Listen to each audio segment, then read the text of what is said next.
very, very excited about this. Got our first hero in snooker, Jimmy White. Welcome to the channel. Thanks, man. Absolutely. Thanks for having me. Have you on. I'm more nervous about this than anyone we've ever had, honestly. So you should be. I'll break off. We'll have two or three frames and just, yeah, this is amazing. A big thank you to the sponsor of this video, Saley. Been looking forward to this for a while. Yeah. So how's the game? The game is all right. You know, I've not won as well as I've been playing in practice, so that's been really frustrating. Yeah. But because now I practice, before I practiced, but not as much as I should have done. I was not dedicated like you, because I remember once your team phoned me, Ian Doyle, and said Hendry's not practicing, because I think I helped you when you was a kid. Yeah, you know, I give you good advice. And you coming along to play, I had Davis for 10 years, really like tight snooker. Yeah. And then you come along and played the game like I did. So now, because I'm sober, well, I'm sober today, I'm practicing and I'm really playing as good as ever in practice, but that's no good. You know, you've got to do it out in the fire. You enjoy practice then? How many hours are you doing? Are you doing like... I try and do 3 hours a day with my son, and if I play someone, you know, obviously play a few sets, play a few more hours. No, I enjoy practicing now, but I didn't before because, you know, I was like, you know, I hanged over most of the time. Do you know what I mean? I know that's stupid. You're not allowed to swear, are you? We can bleep it out. Yeah, so now I'm enjoying practicing, and I'm doing a bit of work with Ebden on the mental side. So I'm trying to, you know, I'm trying to get it together. But you know, it's as you know, it's difficult. The older you get. Look at that! Look at that! See, look. This could be the first 147 in the chat on the channel. Yeah. So I mean, I have to say, Peter Ebden's probably the last person I would ever expect you to be with. Well, me too. I've always had great respect for him as a player, and you know, and as a guy, he's all right. You know, he was like, sort of, you know, he's a winner. You know, and what he got out of his, you know, his ability, what he won was amazing. And it's just purely mental stuff you're doing with him. Just purely mental side, just trying to get the focus, the breathing, and I was doing it just before Murphy started working with him. Right, okay. So I've done probably 3 sessions with him, but it's good, it's good stuff. Right.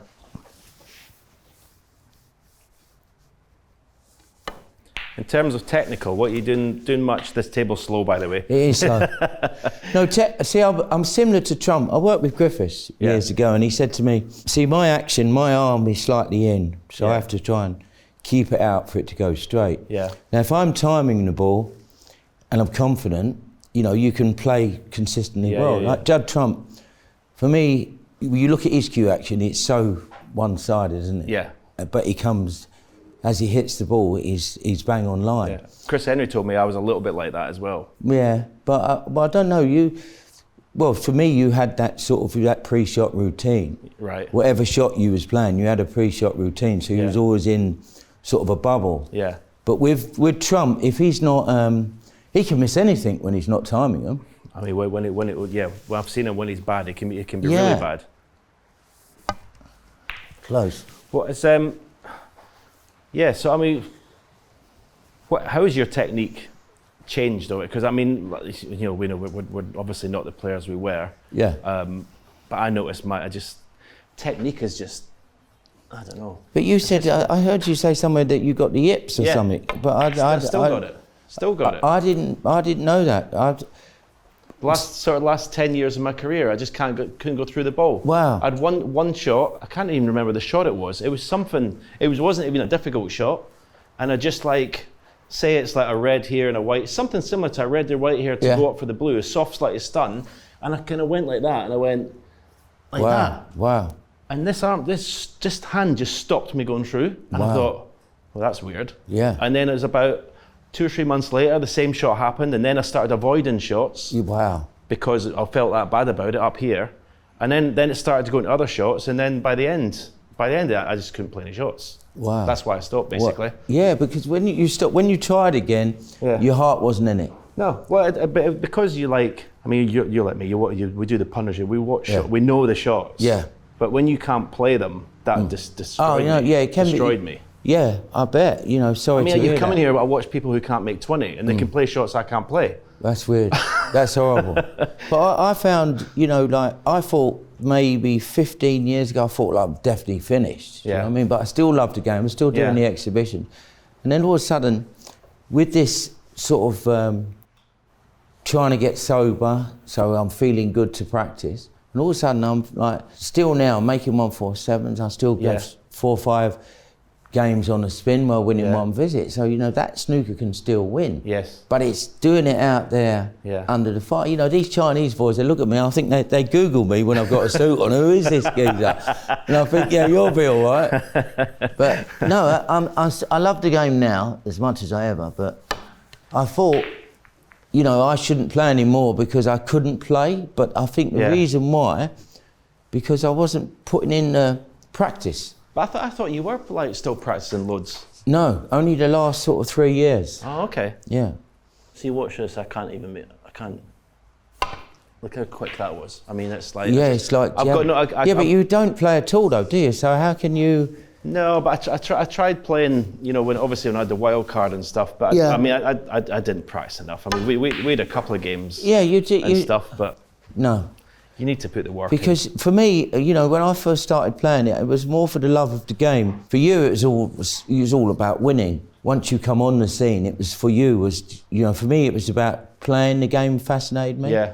And I had such a great life with it, you know, met wonderful people. Then I'm trying to win. Like in the early days when we played them tournaments, you know, I wanted to win. Yeah. But my attitude was win or lose, I'll have a booze, you know. Yeah. So, you know, it wasn't the right attitude. But no, I look at them now. The game for me has never been in such good shape. No. What age did you first pick up a cue? I was about 11. I started playing pool in when I used to get waiting for my dad. I used to play pool in this pub, which is not the greatest place to be. Could Tommy, obviously I knew your dad very well. Could Tommy play? No, he couldn't play. Because my dad couldn't play. No. Yeah, you and my dad got on really well. Oh, look at this. Never really aimed that. Could this table be any slower? Huh? So 11 years old, that's yeah. I mean, was there any, there wouldn't be many people that age playing snooker, would there, or? No, when I made 100 at 13, and it was in like the national newspapers. You got these lads in China now making 147s at 13. Yeah. So did you know Tony Mio then? Did you meet him? Yeah, Tony Mio was in the club when I was like 13. So I've been in the club then from sort of just after 11 till 13, and he was there. He was a couple of years older than me. Right. He was a fantastic player. Yeah. He didn't like the travelling, you know? Right. He's proper Italian, like cooks for all his kids and all that. And did you like just start bunking off school and everything to play, what obviously? We did, we had a taxi driver called Dodgy Bob.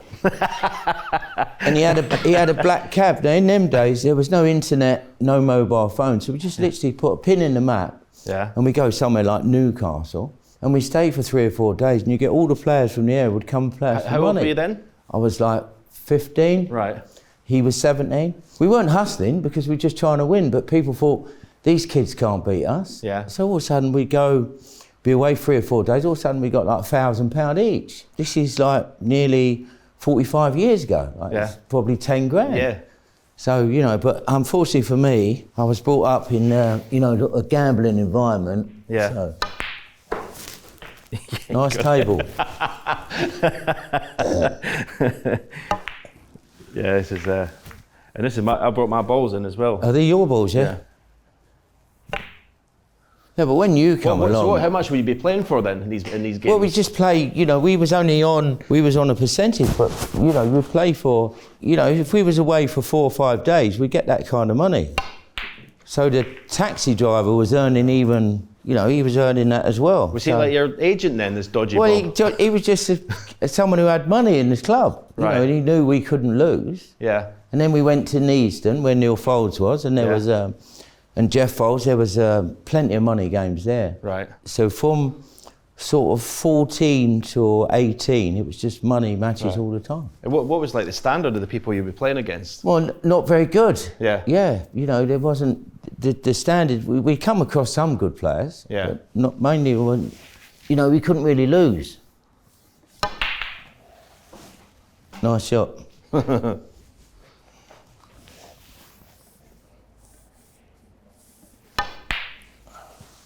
So when did you start playing in like the sort of serious? So you won so you won the British juniors? I won the British boys, and then I won the English amateurs at 16. And we've been looking back at things, and to turn professional, you had to win the English Amateur Championship. Yeah, it was the same with me. I had to win the Scottish Amateur. Yeah, well, Davis didn't win that, and Willie Thorne, they managed to turn professional without winning that. But looking back on legs, yes. Got it. Looking back on the English Amateur Championship, the mistake I made was in '79 when I won it. I could have gone to the Crucible, right? But I waited to win the English Amateur Championship. I went to Australia, I won the World Amateurs, but I could have had 2 years at the Crucible. You know, the first time you go to the Crucible, it's like a daunting place, right? So Davis in '79, he went and played Dennis Taylor, lost in the first round. Yeah. The next year, in '80, he went and he lost to Higgins in the second round, 13-11. So a 2-year start on you. So a 2-year start, and the year he won it in '81, he played, and he went on to dominate the early '80s. He played me in the first round, and I lost 10-8, but I was 6-1 down before I even settled. I won the last 2 frames to go 6-3, ended up losing 10-8. So looking back, that was a mistake. Yeah. Do you know what I mean?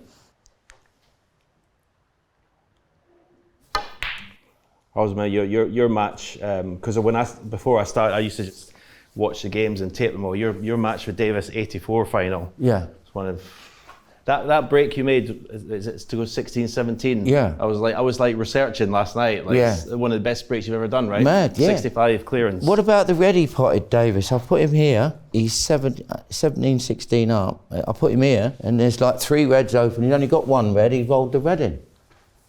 Nice for me. But I've got to tell you, I'm not putting you off your shot. No, don't put me off.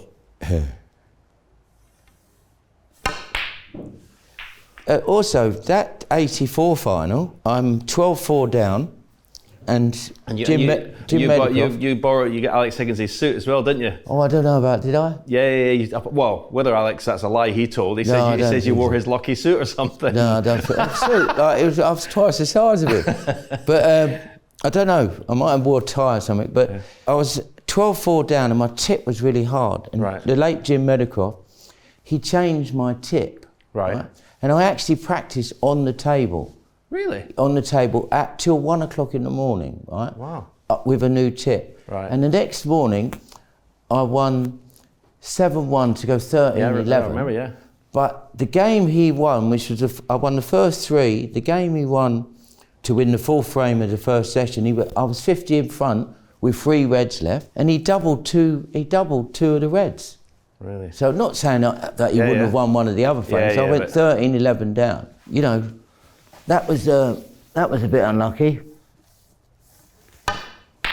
Did you get on with Steve, or do you have much to do with Steve away from the table? Listen, we had respect for each other, but like the Red Top newspaper sort of made us sort of different, like, because we was different personalities. You know, he was like prim and proper. Now he's like having a right good time, isn't he? Now. Well. He's like a Glastonbury and everything. It's unbelievable. But no, I always had a lot of respect for him, you know. How good Davis was. He was good at every department, wasn't he? Well, I mean, when I first started playing, I wanted to play like you. Yeah. So I used to copy your shots on TV, watch them, try and copy your cue action even. But then, like, obviously Davis was the man. Obviously, my manager Ian says, "Oh, you know, you got to do what what Davis is doing, practice 5-6 hours a day, the mental stuff and everything." So then I started to sort of not copy it, but sort of model myself on him more and stuff. But I always wanted to play the game that we played. Yeah, but for me, it was like when I first played, the first final you beat me 18-12, but you know, the game you played was, you know, it excited me because you went for your shots, like you opened the balls up, you made the game, you know, you took the game to a different level of the attacking side. But I knew you had to disassociate yourself from that because you wasn't winning. Yeah, but our games were like, that's why I enjoyed playing you. Even I mean, you've given me some hammerings as well. But our game was compatible. We played the same game. We enjoyed it. We knew we would give each other chances, but it was just like a gunfight. Yeah, absolutely. I brought the best out of you as well. You know, we had, even when I beat you once over the longest session. I think I beat you in one of the world match plays. Yeah. But you know, we was never. Obviously, you didn't like. No one liked to lose. But it wasn't that disappointing because we enjoyed it, because it was a proper, you know, you proper went at it, didn't we? Yeah, well, I lost 9-2 to Cliff Thorburn once and it was like torture. Oh, well, Cliff, you know, like Cliff Thorburn, Davis and Terry Griffiths, you know, before you come along, I was dealing with them for like 8-10 years and they're real tough, hard match players. Yeah. But even if you beat Davis, you know, you felt like you'd been in the war, even if you beat him easy, because he was that sort of, and then Thorburn, like, that was hard for me because that weren't my natural game. And then you come along, and unfortunately, you was like, ended up potting them off the lampshades. That's not, obviously not your original cue, is it? No, but I'll tell you a funny story with my cue. My cue, I used to put... You used to have tape here, didn't you, or something? Yeah, but I used to put new ferrules, and in the end I had nearly like a 2-piece cue. Right. It was all right in the balls, but they were longer. And about 4 years ago, I'm doing Eurosport with O'Sullivan, and he picked my cue up, and he made a maximum at the lineup, right? Right. Every ball in the centre of the pocket, and he's gone, that's the worst cue I've ever played with, right? So I've drove home at night. I thought, what, like, that's it, you're banging trouble. Anyway, I went to John Paris, I got a new cue. I should have got a new cue. I've had this about 3.5, 4 years now. Right. How many cues do you reckon you've had? Not many. 3. Really? Yeah. 3. I've been doing these shows with Ken Doherty, you know, and his cue. It's the worst cue. I mean, I thought my original cue was bad, but I mean, Ken's is, that's... Yeah, your cue was like, you paid 40 quid for it. Yeah, it was, well, Higgins said it was only good for holding up tomatoes in a greenhouse. Yeah, but when your cue got smashed, you never got another... Well, it took me a while to get used to another, because Paris... Did you win another world with another cue? No. I think I won 4 more tournaments or something. I mean, listen, if you're talented enough as we are, you should be able to go to another cue, but it's just not. It's not the same. No, because you've had that cue from when you started, you know, and because it was such a bad quality cue, Paris made me the same measurements, and obviously they were brilliant cues, but they're like almost too good, too solid, too light. Wow. So, but Ken's cue is like shocking. He's had it since he started. Yeah. McManus used to have a really bad cue, didn't he? Yeah.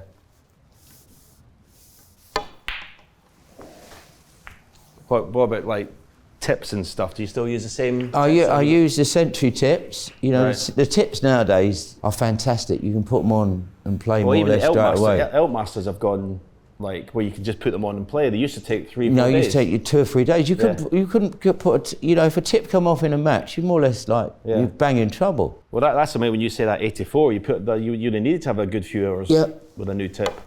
But to play on the table at night.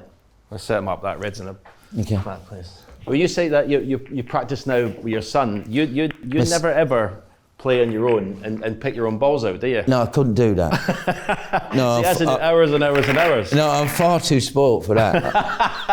I have to get someone off the street to do that. As I said earlier, this video is sponsored by Saley, so let me tell you a lot more about them. Saley is an eSIM service app. You can choose from affordable eSIM plans, so you can stay connected to your phone wherever you are in the world. Hi, I'm in Wuhan in China. I've been coming to China since 1987. I just love it here. In my career, so lucky to be able to travel all over the world. Places like Brazil, India, America, Japan, Thailand, of course China. An eSIM provides internet connection wherever you are, and when you're traveling, it saves you on roaming fees. No more wandering around looking for a public Wi-Fi spot. With an eSIM, you're always connected. I just love it here though. Everyone's busy. Love the food. It's just a buzz. Love it. If you're traveling abroad soon, download the Saley app and use my code for 15% off. Or scan the QR code on the screen now to take advantage of this fantastic offer. Thanks so much to Saley for sponsoring this video.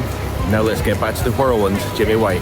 I think with Trump, you know, because he's got his brother and he might think I'm out of order talking out of turn, but I think he does because if he gets beat, I think he has a day off, and then he does these practice routines with his brothers. So he's always sharp. He came in the BBC studio after he's won a match in the UK, and he was just saying how much he practices. Yeah. And obviously he's winning a lot, and he said, "Well, it's not." I said, "It's not rocket science. He's working." Yeah. Where a lot of players, I think, now are not practicing as much. Well, you know, a lot of them say they don't practice. The disrespect there. I mean, smashing the ball. I made a brilliant break. I was like, safety break him.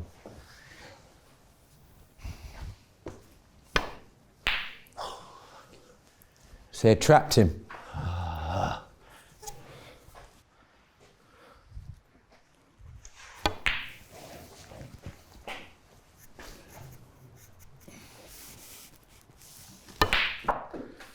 So obviously you've been public about obviously the way you lived your life. Yeah. I never.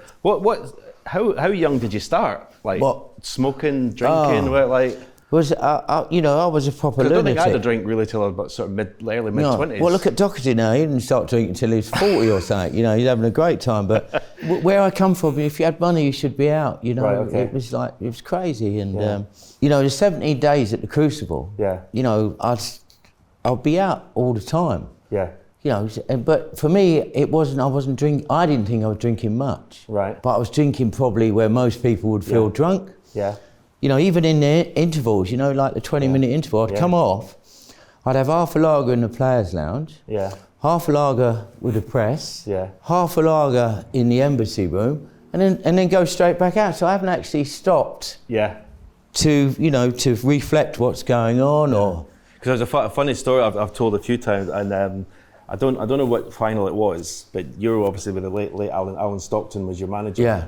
And we were in the final, but they put us in the dressing rooms next to each other. I don't know why, because there was 4, and I've won the first session 3-1, and he's coming. I can hear every word. I'm just sitting reading the paper, and I'm like, oh, I can hear. And I'm like, I don't want to hear it, but I'm like, I can't help it, because you know, it's like the walls are like paper. And Stockton's going, oh, you're a disgrace. This is to you, like, oh, you're out all night last night before the final. And you said to him, no, we didn't go out. It says we're just in the room till about 3 playing cards and smoking joints. No, well, and I'm listening to this. I'm thinking, is he trying to put one over? No, I wasn't smoking joints. Because you could get tested. Was it hard, like living in London, though, to avoid that sort of stuff? Well, no, because I got carried away, you know. Because in the 80s, like you're the most famous sportsman in the world, pretty much. You got girls like would talk to you, wouldn't even give you the time of day. You know what I mean? So like, I got carried away with it, and you know, looking back now, like obviously, if I had my time again, I'd prepare properly, but.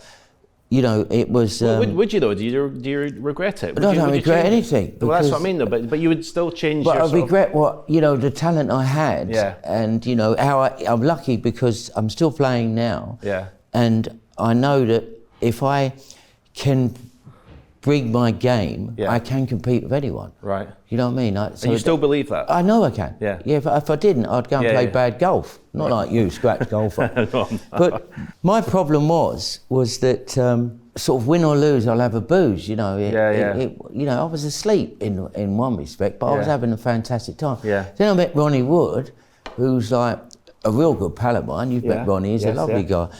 And so all of a sudden I met a real famous person, like proper level. So the fun part went up more. Do you know what I mean? So yeah, it was great times, but obviously I would prepare better. Yeah. You know what I mean? Like when I played Parrot in '91, I didn't think I could lose to Parrot. Yeah.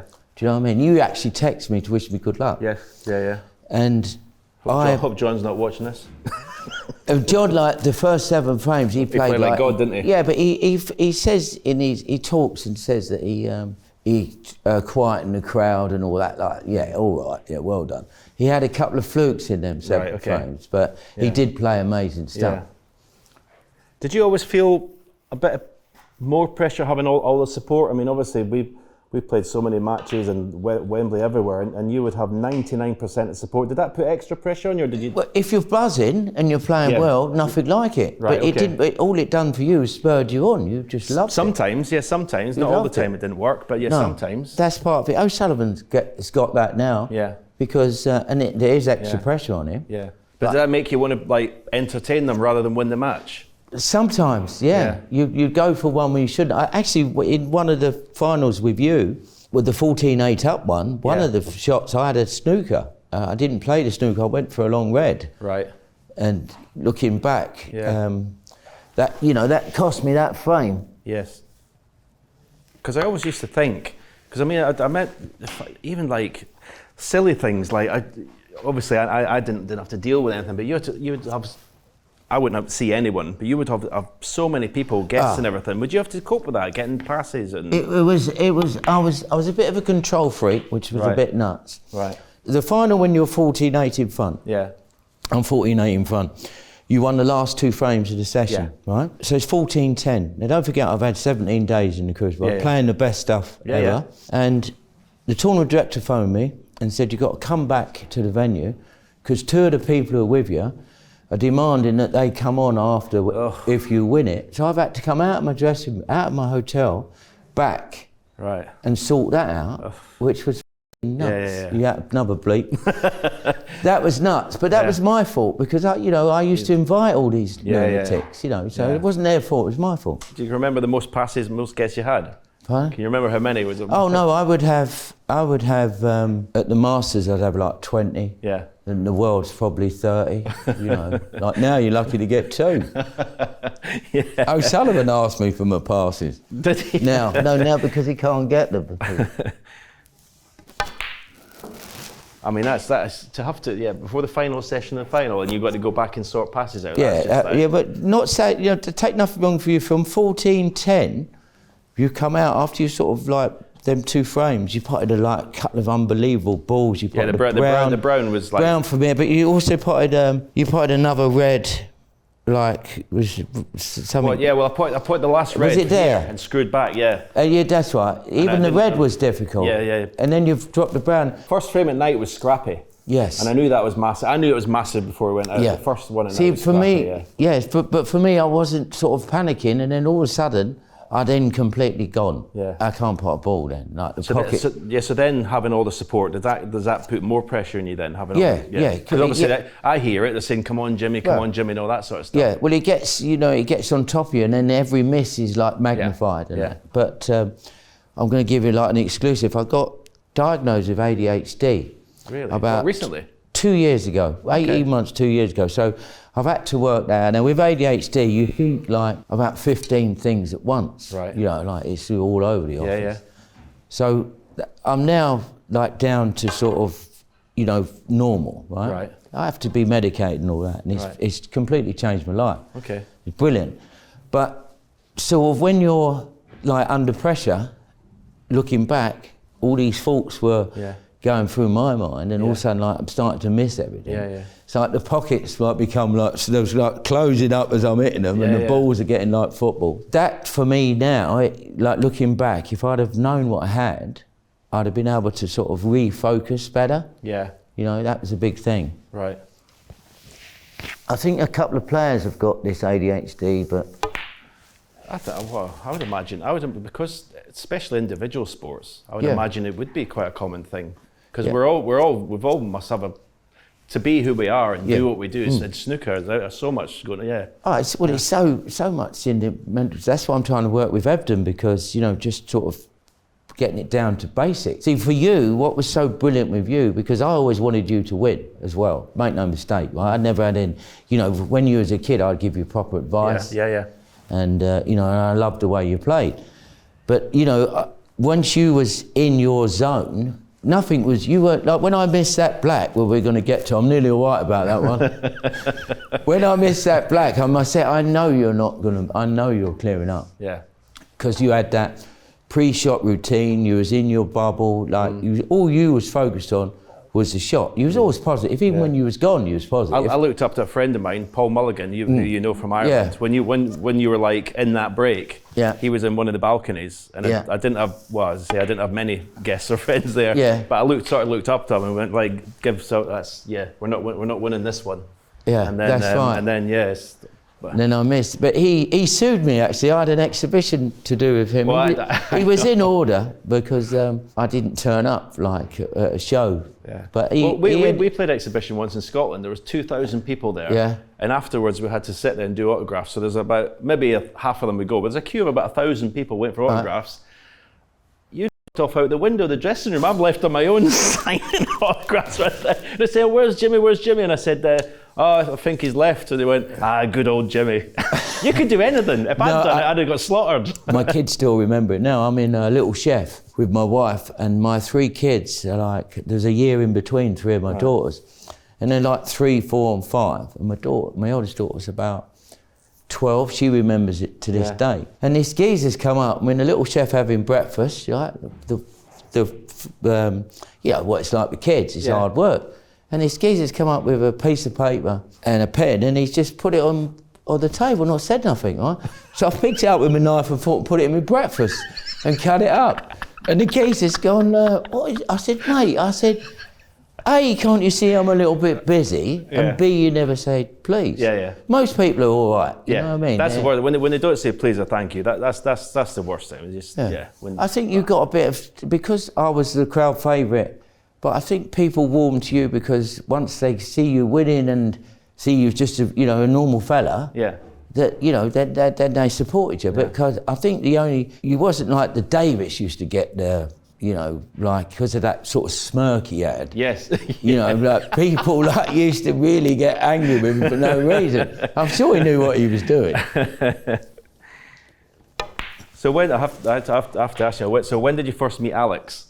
I met Alex when I was 13, because 14. You two were close, weren't you? I was close. I was probably his only friend on the snooker circuit. He was all right, but he caused a lot of trouble, you know what I mean? He was not streetwise at all. Right. We sort of looked after him a bit. Right. But he was frustrating in the end with him because he couldn't play. He could have done the exhibition circuit. If he played a bit, he could have done these. I used to say that to everyone. If he could still have earned a fortune at the end of his Look at Paul career. Gascoigne. He can work every night. He would have been on that level. Yeah. I met him when he was.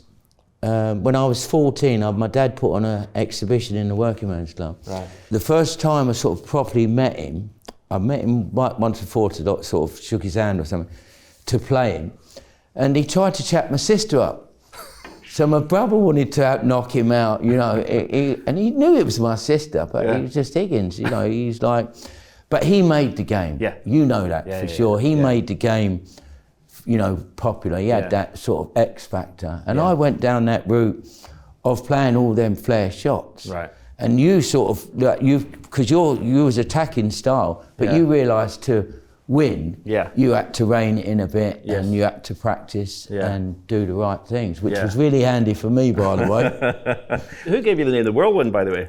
I think it's Alan Hughes. Oh, was it? Yeah. Late Alan Hughes? Yeah, the good old Alan Hughes. Yeah. I think he definitely named the rocket. Yeah. Drago. I thought you would have had the Whirlwind name before that. I thought a newspaper done it. Maybe. After Hurricane Higgins. But Alan Hughes made it famous by the Whirlwind of London Town. Yes, yeah. He was a great character, wasn't he, Alan? Yeah, brilliant. The only thing I didn't like about Alan, and obviously bless his soul, he's passed away, but if you were a match at the Crucible and say you were 7-2 down, he'd introduce you and he'd say, and with a mountain to climb. Yeah. Oh, cheers. I know. Just reminded me.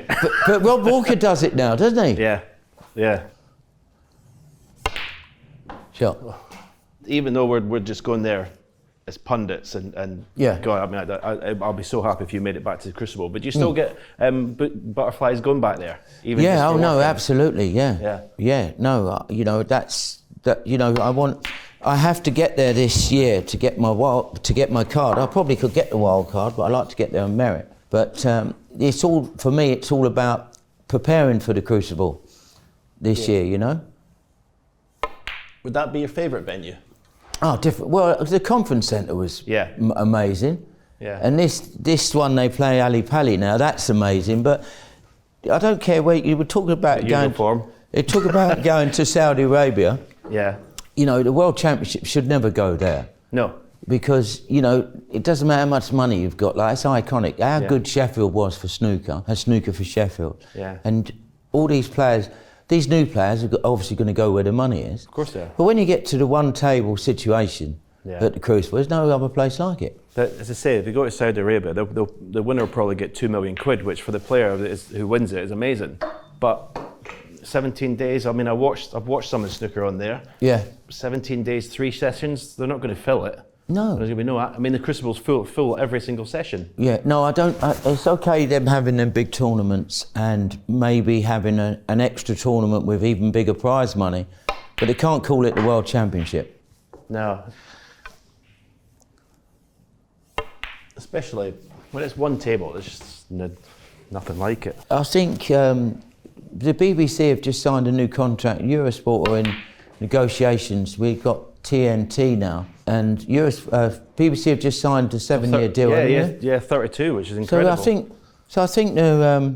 I don't know if there's a condition in it that has to be at the Crucible. Well, I don't know. This is what I'm saying. I think that might help our cause to keep it there. Shot.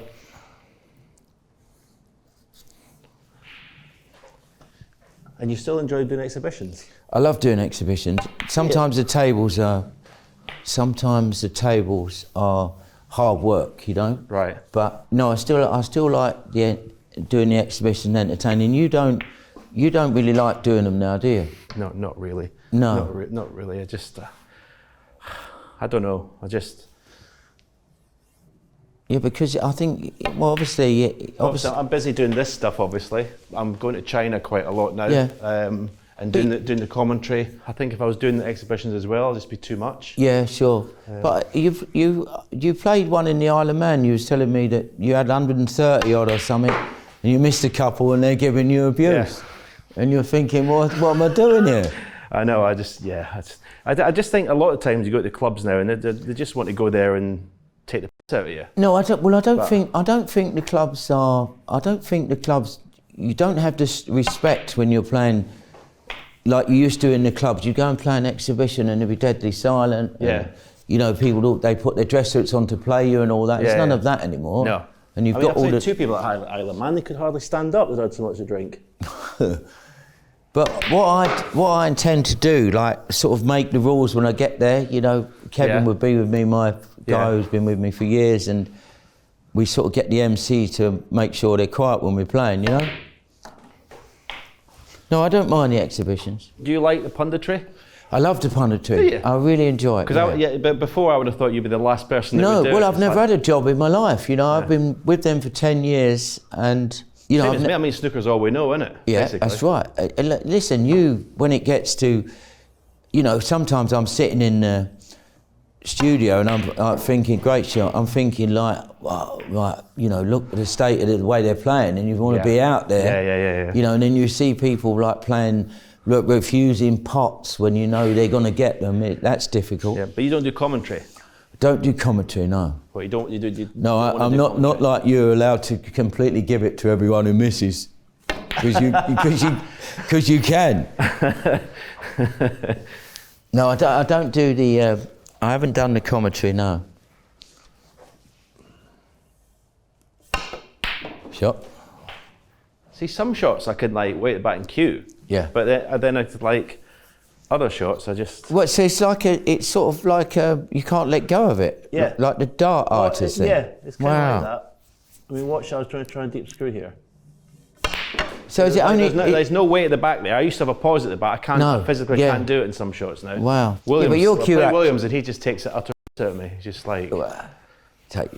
But your cue action was always really solid. I set them up. I've won one. You're always really solid, because I think you had that pre-shot routine. Yeah. If you look back on your videos, because I've been looking back on some of the matches, and you always had the same amount of feathers, the same walking. Yeah. But I think coach, whether it was like the longest difficult red or the dead straight blue. I mean, I don't know how many coaches you've had. I've had loads of them, but not really technically wise, because I'm like Trump. There's nothing you can do. Right. So no one's tried to change. No. I cue at the bottom of the ball all the time. Yeah. Which is, you know, and I have to come up to it the right place. Yeah. So if I'm not timing it, I can miss anything. Yeah. And Trump, like, he's to one side, and then at the last moment he hits the ball in the middle. Yeah. But if he's not confident, so technically, it always comes back to my natural style. Right. But see, I've had 3 or 4 coaches. Yeah. And each one has changed my technique. Really? And I think I'm not blaming them. but it's not the cause of obviously my sort of yips and stuff, but it hasn't helped that I was obviously quite a long cue action with Frank Callan during the 90s. Well, Frank Cannon was very good, wasn't he? Yeah, he was, and he didn't really, but he obviously brought the pause, and then I started getting a bit sort of yippy because my backswing was too long, and then you start going like that. Right, yeah. I mean, you see some players now, they've got a massive long backswing. I think in a few years you might have problems with that. Then Griffiths. Bless his soul. He shortened my cue action up a lot. Yeah. Sort of like short to sort of take that decel, try and take the decel out of it. But it's like I was never had my natural cue action really after a certain while. So you just love to be able to play the game without any chaos in your head. Because you never thought you never thought about your cue action until you started going to these coaches, right? Yeah. The yips is a horrible thing. Oh, I wouldn't wish it on anyone. But I used to, and that I sort of kind of copied off you a little bit, sort of like just natural. Yeah, your cue action was always the same. It never changed for me. Sure. Did you used to love the travelling? Because I mean, you talk about like Ronnie being famous and everything. You in Hong Kong, I used to remember. You were a god in Hong Kong. We had I made that movie out there as well, which is still quite popular, because that's Stephen Chow went on to be a really famous actor. Right. And that was one of the films he made. So yeah, in the 80s it was fantastic to play in Hong Kong. But I was like... Well, you got me in trouble the first time I went there. Well, is that when me and Willie played you points? Well, that was one of the... there were so many episodes in that trip to Hong Kong. It was the greatest trip of my life, but yeah. Right. So, yeah. How did I get you in trouble then? We started off with that. My manager, Ian Doyle, was there, and we used to play 3 players. You play a game called points. So you used to always pay the person that followed you. And they were playing £1 a point, which is a big game, right? Massive. And I went back to the hotel. I lost about £600, £700 because you two were just lining me up. I was going for everything. Well, yeah, you just leave your opponent an easy safety shot, yeah. But then we went golfing one day. We missed a lunch for that guy, Jesse, at the Hong Kong club. We come back late, and then the first person we meet in the lift is Ian Doyle. And he's fuming, and you've gone, all right, Ian? and then he's going, Stephen, come. He weren't the happiest. Yeah, I remember, yeah, you had to go like a little boy. But I tell you what I did do, one of my mad stories was I played Neil Folds in the final of one of them tournaments. I think it was in Hong Kong. I was 5-0 in front, and I'd been out the whole week, right? And it got to 5 each, and I managed to fluke the Brown to beat him 6-5, right? Completely gone. And the next day, you had to go and play a golf day, right? No, I'm not a great golfer, as you know. Yeah. And I had to tee off with an opera singer and a famous actor, so all the TV's cameras are there. I'm like sweating, vodka's coming out of my pores. Barry Hearn actually broke into my room, broke the chain off, and more or less shook me and said, listen, this is so important, you've got to come and play golf. I'd been in about half an hour, So I go to the first tee, sweating.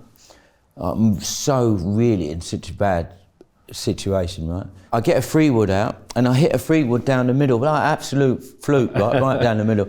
So I walk off with this opera singer and this famous actor, and the camera crew then go to the second team, which is Barry Hearn, right? So I get to the first green, and there's a taxi rank over there. And I've said to the caddy, I said, look, and to the people, I said, I'm so ill, I'm sorry, I've got to go. So jumped over the fence, got in a taxi, went back to the hotel, gone to sleep. Hearn doesn't know until like the 17th, 18th hole that I'm not played golf.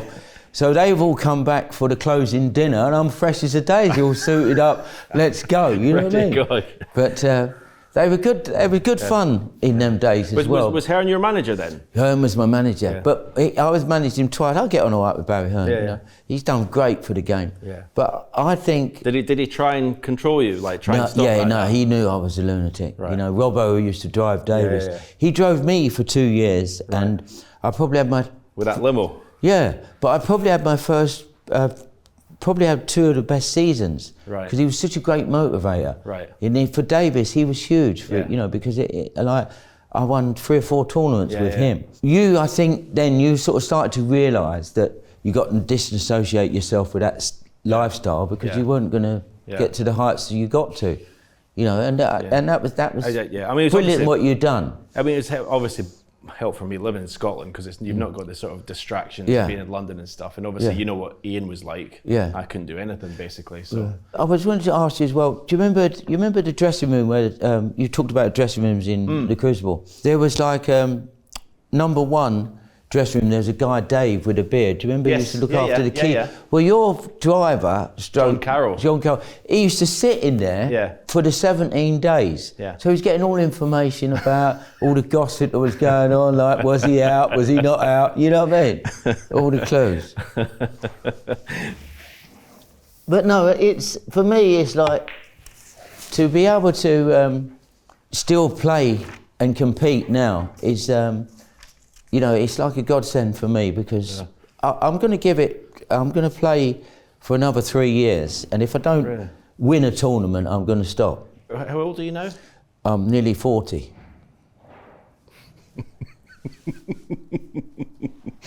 I'm 62. I mean, that's some commitment to do that. Yeah.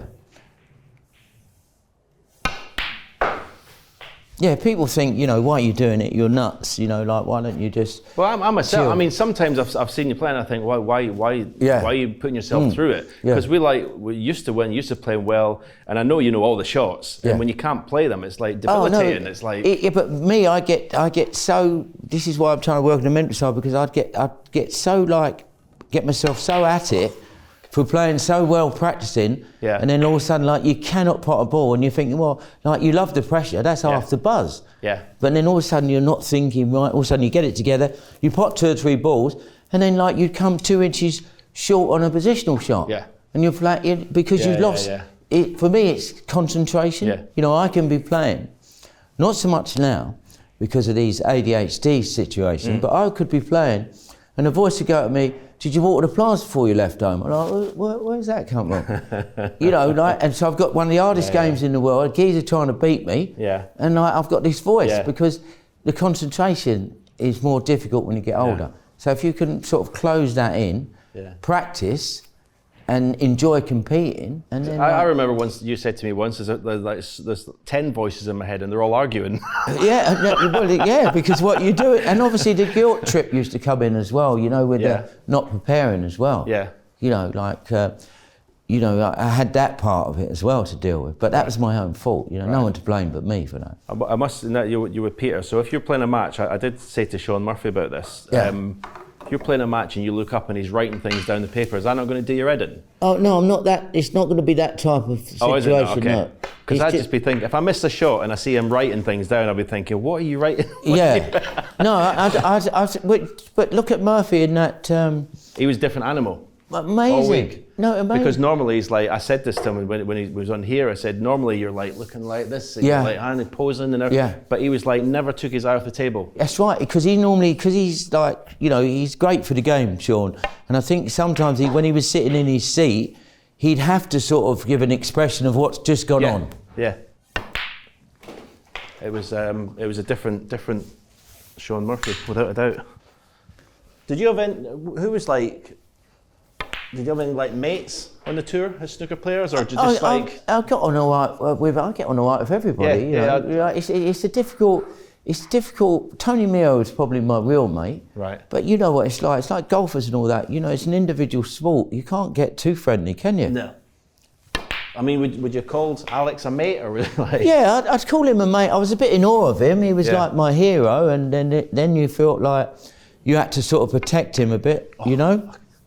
What was that? You have to tell us. So, what was that story about? He was in the car accident. I've heard you say it before, but like, you remember? I mean, you've always said I've got a million stories about Alex, but that was. Well, I lived in a big house in Oxford. I don't know if you come to my house, did you? No.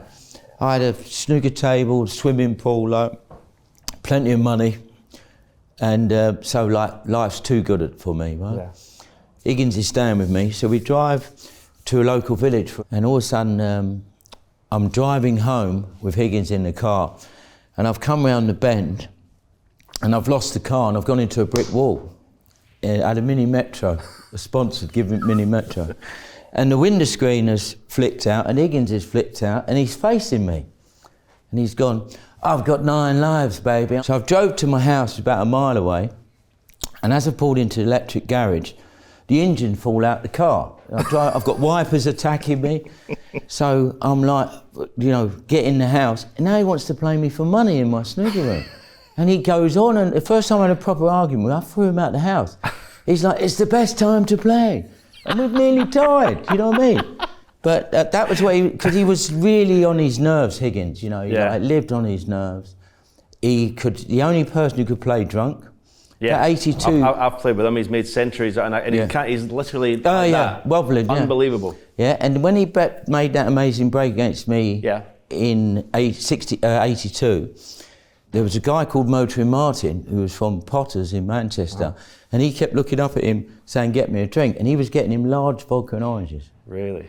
So, so he's made that break. I mean, if I was commentating that break, I'd be doing my head in because he wasn't in position 2 shots in a row. No, it was crazy. And one of the black he potted from here. Yeah. He could have snookered me there. He could still win. I mean, you've done tours and everything with him, haven't you? I mean, it was always great. Never a dull moment, was there? No, but there was a lot of hassle as well because I'd play him in an exhibition and he'd say, "Let's play for 50 quid." So we played for 50 quid. He never won and never paid, right? Right. But he'd say, like, we'd finished the show. We made a couple of centuries, everyone's happy. And he'd go to the MC, "Me and James have decided to have another best of 5. I'm like, what the? So you could be there all night. But he loved the game, and it was so disappointing because his sister tried to do what she could for him. We tried to do what we could for him. But he wouldn't practice, right? So he couldn't do the exhibitions. Yeah. So he couldn't play, so the frustration set in, which was really sad. Yeah, when I turned pro at 16, he was like, every tournament he used to say, like, come and practice with me, like, I'd practice on for like a couple of hours and it'd be amazing practice. But sometimes he's using the table to stand up. Yeah. But he's like, I'm thinking he's potting everything. I'm like, how is this happening? I know. But I was really pleased that you come to his funeral. I had to, because that was excellent because you did appreciate him let you practice with you. Used to love. You play the simplest. What he did, Higgins, like the simple way of doing it, he done it with all side but it was magical. Yeah. If it had a red like for the black's here. Yeah. And the reds, he wouldn't just roll off the cushion. He'd play it with side to come off 2 cushions. Crazy. I'm like, and making it so difficult, and even harder with them balls and them tables. But that was the way that he played, he was, Steve Davis would tell you, he was magical when he was playing well. But they talk about his movement, but he didn't move till after he hit the ball. Yeah. And they called him like Hurricane Higgins, but his actual shot time was about 25 seconds. But he run round the table, so he looked fast. Yeah. Do you think he could have lived in today's game? Didn't score heavy enough, did he? No, he didn't score heavy enough, but I don't think, they say Davis might not have been able to compete, but I think Davis would have had to change his game because Davis was, he'd get 50 in them days and put a colour tape. Yeah. And then you come along and played my style of game where you wanted to win the game in one visit. Yeah. I think he could have still competed. I see Mark Williams say to you or something that you couldn't compete or something like that, Like, you'd like to have played any of them in your peak. Yeah. Well, to be fair, the last one, Mark did say if I was playing, probably would still be winning tournaments as you, because I think what we all had, we could play under pressure. Yeah. He's, like Mark Williams is like phenomenal shot maker. Yeah. I think he's playing as well as ever. He's just got the best temperament. Yeah, he has. Yeah, best he's so laid back. That you could have in any sport. I mean, literally. No, don't give a monkeys when he gets beat. No, don't care, no. What do you think Ronnie's doing with his career at the moment? Do you think he wants to play? Or? Listen, he'd like to get to 8 to beat your record. Of course he would. But I think, you've got to get your act together. You can't keep not playing in competitions. Yeah. And then expect, okay, he did have that year out and come back and win it. Well, I said that time you'd done that, but obviously he was a much younger man then. Yeah, but he still practices. Right, okay. He's still playing all the time. Okay. So, I'm sitting on that Eurosport sometimes, and he says he hasn't played, you know, and the cameramen have like just got the balls out for him for 4 hours, you know. Right, okay. I think he will get it together for the Crucible this year. Yeah. Whether he'll win it or not, I don't know. You got to make. I think you've got to make Trump favourite. Yeah. You know, Wilson is. You know, keeps. I don't know if Trump likes the long matches. You know. Well, I think last year. You know, I think that they was all burnt out. You know, and Wilson come through. The final session against Jack Jones, Trump was awful. Yeah. Well, I think he was awful through the whole match, though. Yeah, that's what I mean. Normally he comes out the traps quite early. He doesn't. I don't know whether he doesn't like the long matches. It might, he might prove me wrong and win easy. Well, he's not playing in the Welsh, so that might be Yeah. an indication that he's trying to prepare for the World Championship. Yeah. You've got Mark Allen, you know, he's such a great match player. Yeah. You know, when he goes negative, I think it affects his score in the end. Mm. But I think you've got, you know, Sijawi, I don't think it's improved since he played Luca. Yeah. I think he's sort of stalled a bit. Yeah. But Wuiza, like what a player he is, you know, he can go deep in the World Championship. I mean, like 10 years' time, how many Chinese players are going to be in the top 16? Well, you got to say 8 at least. Yeah, that's why, because I don't see anyone coming through the UK like young. Well, there's no real good clubs, I don't think. You know. You do well to find a snooker club now. No, and in China they're everywhere, as you know.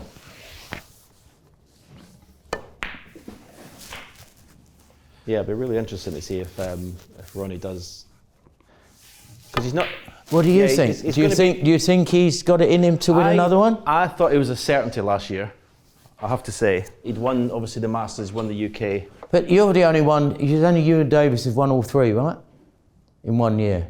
Yes, and Mark Williams did it. And Mark Williams, did it, So that might have been a bit of extra pressure on him. Maybe. But I think the fact he's working with Lee Walker now, he's still trying to find things all the time. Yeah, but he's worked with everyone. He sort of takes bits of it, and then he's even working with Feeney. Yeah. But I think he will prepare. But the problem I've got with him, he's got no match. He's not sharp because he's not played any matches. Yeah. Because he'll be in the Grand Prix. But then I don't know if because he's hardly played, I don't know if he's in the Players' Championship, the one afterwards. He's not in that top 8 one, is he? So then he won't be in that one yet. Right. So obviously that's the long frame one just before Sheffield, which is obviously a good event to play in for them. But yes, listen, we know it.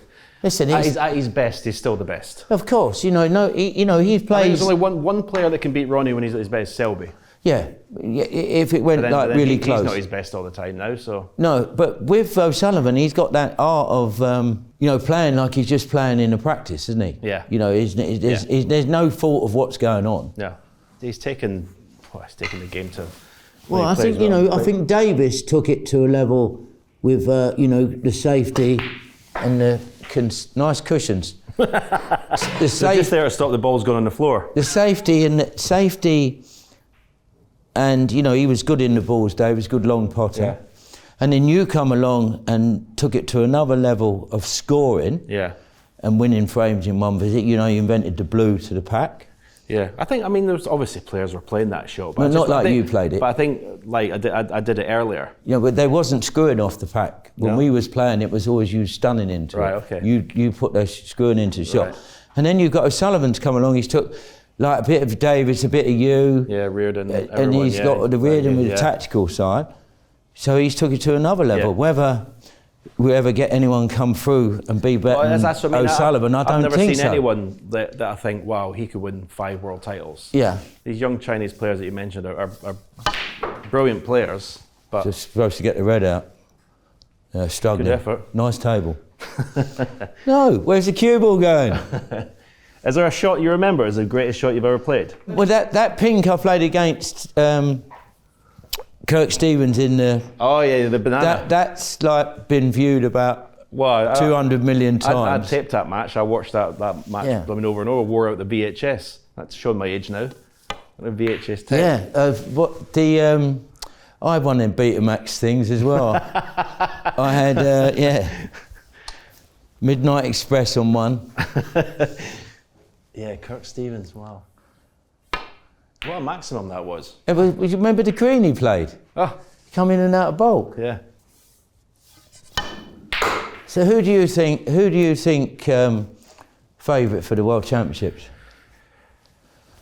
I know you go by. Sorry to interrupt you. I know you go by form, and you got to put Wilson in there. Yeah, but it'll be. Is he going to be the first person to retain it?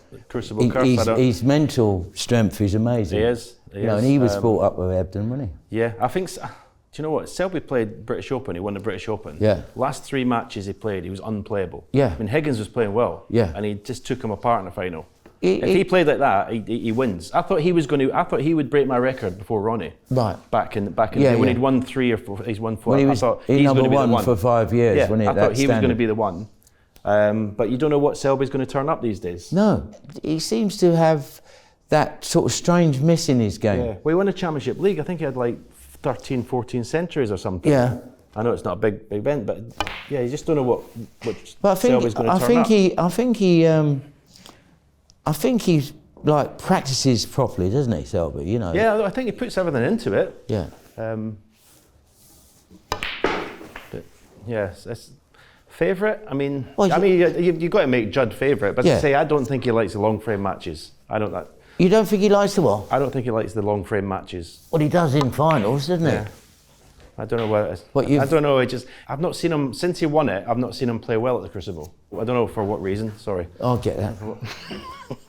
He's first ball you got out for yourself in your career, must be.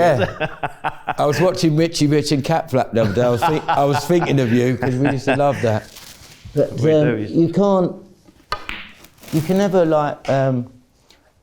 you can never disregard Selby in any competition. But it's it's weird though. You can't. It's hard to pick a favourite. Well, it could be an age thing as well. You know where their concentration goes. You know, I don't know, but I think Selby has got to be up there. Mark Allen can win, for sure. Yeah. But we know if O'Sullivan's right. Maybe Ronnie's got a plan. Maybe he's a big plan that we don't know about. He's not going to play in it until Sheffield, and then be fresh as a daisy. Well, he's got to get a new cue, isn't he? So that's got to be a problem. It does help. You know, when he didn't turn up at the Masters, that was disappointing. Because he played so well against.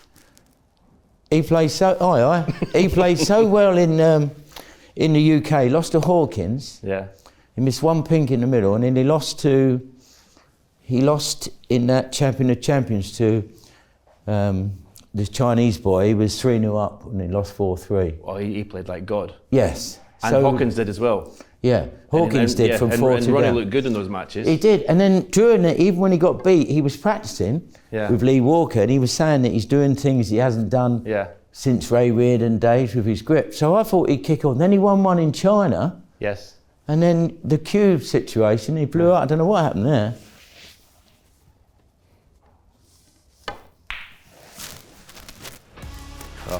Jimmy, cheers. Absolute pleasure. God bless you. Thanks for having me on. Amazing. Thank you.